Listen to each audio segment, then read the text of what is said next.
Narito na ang PTV Balita ngayon. Nagbabala ang Department of Health laban sa sakit na dengue, gayong nalalapit na ang tag-ulan. Payo ni Health Secretary Ted Hermosa, panatilihin ang kalinisan sa kapaligiran at iwasan ang pag-iimbak ng mga nakatiwangwang na tubig na posibleng maging breeding sites ng mga lamok. Mula January hanggang May 4 hanggang mahigit 59,000 na ang naitatalang dengue cases sa bansa. 164 sa mga ito ang nasawi dahil sa naturang sakit. Mari na mag-apply sa subsidy voucher ng DepEd ang mga graduating junior high school students mula sa private school. Ang SHS voucher ay bukas para sa mga incoming grade 11 students na mag-e-enroll para sa school year 2025. Nasa 14,000 pesos hanggang 22,000 pesos ang halaga ng subsidy. Depende sa lugar ng isang estudyante. Maring magsumite ng application hanggang sa June 4. Samantala, alamin natin ang ibang balita sa Visayas mula kay Jessie Atienza.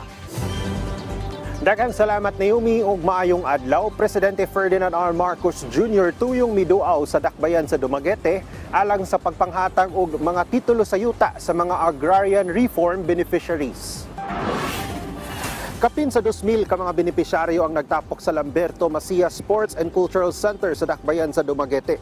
Nakadawat sila sa ilang Certificate of Land Ownership Award Concloa, pinaagi sa programa sa Department of Agrarian Reform. Mismo, si Presidente Ferdinand R. Marcos Jr. ang nanguna sa pagpanghatag sa mga titulo ngadto sa mga benepisyaryo sa probinsya sa Negros Oriental.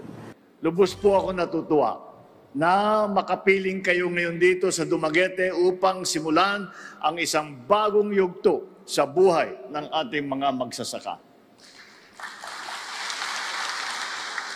Sa araw na ito, ipinagdiriwang natin ang tagumpay ng ating bayan at ng ating mga magsasaka sa pamamagitan ng pamamahagi ng higit 3,800 na Certificate of Land Ownership Award o yung tinatawag na CLOA at mga titulo ng lupa ng sumasaklaw sa halos 3,000 hektarya ng lupain dito sa Region 7. Subay ni nga balita, Presidente Ferdinand R. Marcos Jr. nang hatag sab og mga ekipo o kagamitan alang sa mga mag-uuma. Nagkadai ang ekipo og mga traktor nga mokabat sa 17.5 million pesos ang gipang-apod-apod ni Presidente Ferdinand R. Marcos Jr. uban ang Department of Agrarian Reform.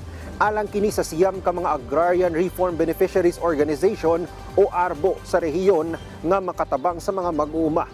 7 ka Farm to Market Roads o FMR na mokabat og 100 million pesos ang gipatrabaho sa nagkadaiyang bahin sa probinsya sa Negros Oriental. Sama sa Amlan, Dawin, Ayungon, Tayasan, Bindoy ug sa mga dakbayan sa Bais ug Tanhay. Kasi ang sabi ng ating Pangulo, agrarian reform is not just about land distribution. It is also about providing support services to our farmers para umunlad naman ang kanilang buhay at tuloy-tuloy nila tayong mapakain. At yan ang mga huling balita mula dito sa Dumaguete City sa probinsya sa Negros Oriental. Ako si Jessie Atienza. Balik sa inyo, Naomi. Daghang salamat, Jessie Atienza. At ngayong 50th anniversary ng People's Television Network, kasama namin kayo sa aming selebrasyon. Kung kayo ay naging bahagi ng PTV, aming natulungan o may memorable experience sa People's Television Network, magpadala ng alinmang picture, videos o testimonies sa kwentongptv@gmail.com. Maaari nyo rin gamitin ang hashtag kwentongptv at i-post sa social media. Sa 5 dekada, sama-sama tayo mula noon hanggang ngayon. Dahil ang PTV ay para sa bayan at ang Pambansang TV ay para sa bagong Pilipinas. At yan ang mga balita sa oras na ito. Para sa iba pang update, i-follow at i-like kami sa aming social media sites at PTV PH. Ako po si Naomi Tiburcio para sa Pambansang TV sa bagong Pilipinas.